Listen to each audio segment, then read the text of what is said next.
Hi friends, welcome to Jaya kitchens. நம்ம இப்போ என்ன பண்ண போகிறோம்? பாயசம் பண்ண போகிறோம். அதுக்காக தான் ஜவ்வரிசி அடுப்பில் கொதிச்சுக்கிட்டு.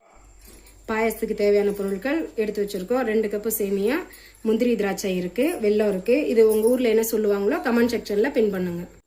ஃப்ரெண்ட்ஸ், ஜவ்வரிசி வெந்துருச்சான்னு பார்ப்போம். ஜவ்வரிசி நல்லா வெந்துருச்சு.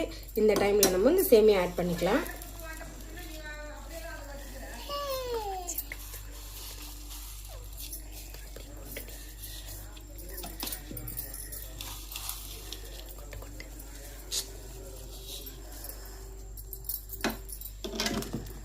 சேமியா போட்டு லைட்டாக கிண்டி விட்டுக்கலாம்.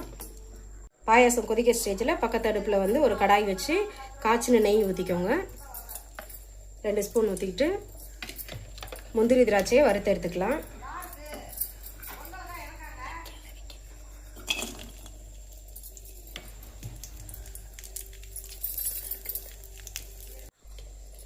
சேமியா வெந்துருச்சு ஃப்ரெண்ட்ஸ்.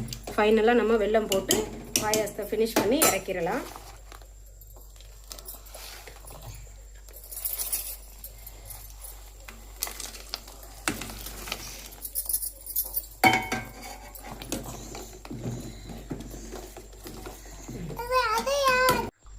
முந்திரி திராட்சை வறுத்து வச்சதை பாயாசத்தில் போட்டுடலாம்.